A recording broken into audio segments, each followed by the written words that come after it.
is richly blessed. That sounds like the believer. It sounds like the Christian. Matter of fact, it sounds just like me. I have been enriched with grace. I have been richly blessed. You ought to lean over and tell your neighbor, it sounds like me. Yes, we have been enriched with grace. Oh Lord, help me preach this thing like I feel it. You may not feel like it, but you have been enriched with grace. And you have been richly blessed.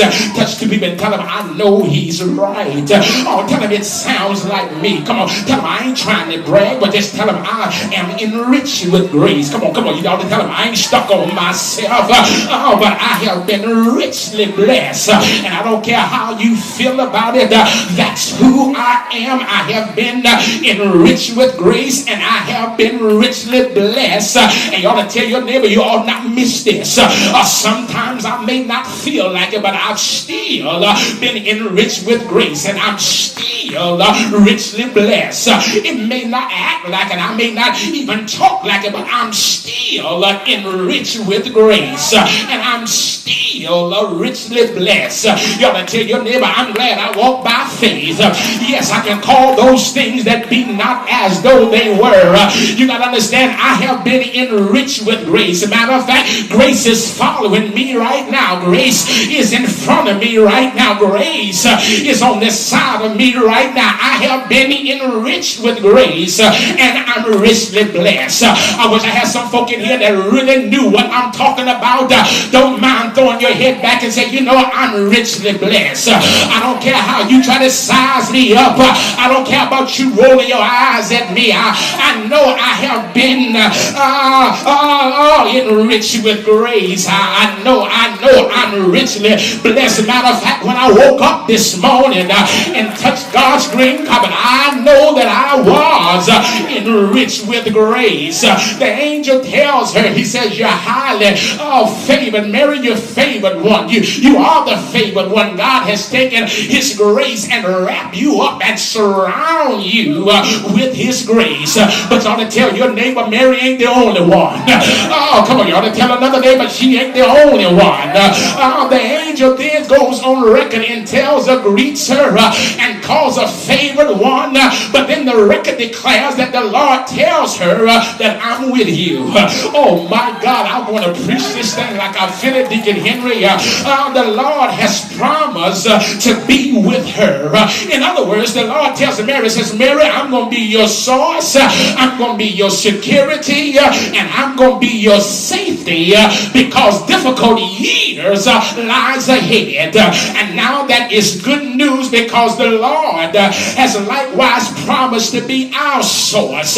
He's promised to be our security, and he's promised to be our safety in difficult years that lies ahead. And let me park here parenthetically and declare everything might be going all right in your life right now, but listen to me, brothers and sisters. God has promised you that he will be with you in the difficult years that lies ahead.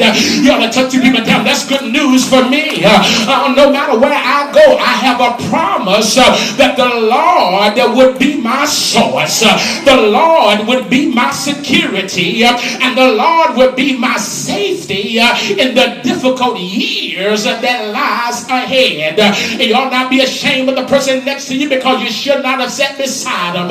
You ought to go on record and tell him, I'm better now. Come on.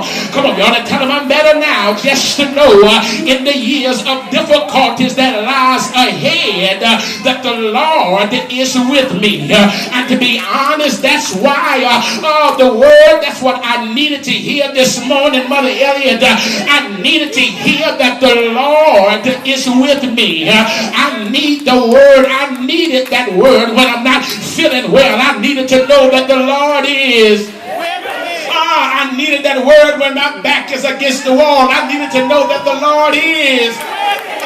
When the doctors tell me that there's nothing else they can do, I need this word that'll tell me that the Lord is. When my family circle has been broken, I need this word to affirm in my spirit that the Lord is. I need that word when my change is acting strange. I need that word when I don't know how my bills are going to be paid. I need believe that word when I don't even feel good about myself. I don't know how you feel about it, but if I could just hear that the Lord is with me, I believe that I can make it. You ought to tap two people and tell them, I believe I can make it.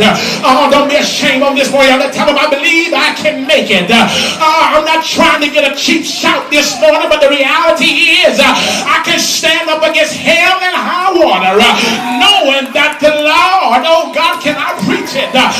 It don't matter. Death can't come between me and my reality. No matter what shall separate us from the love of God. Tell your neighbor, that's the word I needed.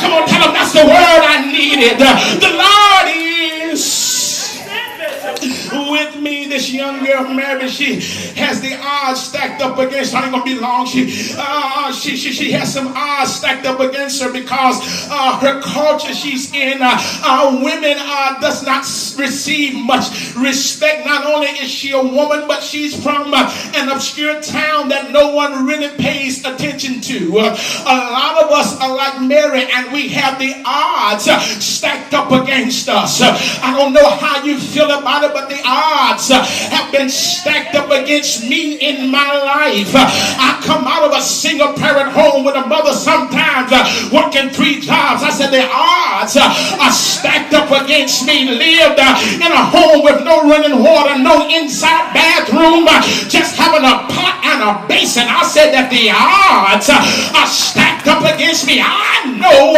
the odds are against me growing up in a 72-foot long wide single trailer.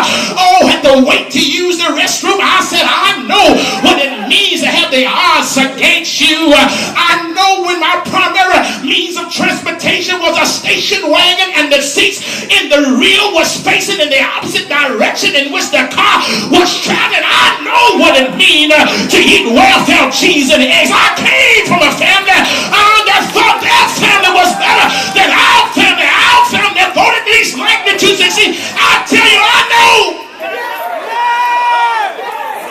when the odds are stacked up against me, didn't come from the right side of the tracks, wasn't born with a silver spoon in my mouth, but we would love to see our circumstances transform and change. Like Mary, we disqualify ourselves and we make ourselves believe that God cannot use us. But the text is tailored to teach us. Never let ourselves get in the way of what God has purposed to do in your life. I think that's a preaching point right there. Come on, tell your neighbor, say, neighbor, don't let yourself get in the way of what God has purposed to do in your life.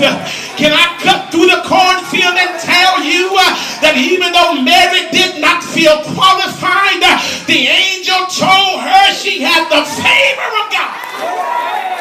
Good God Almighty. Touch 2 people. Tell them I love the favor. Come on, tell them I love the favor. Come on, tell them I love the favor.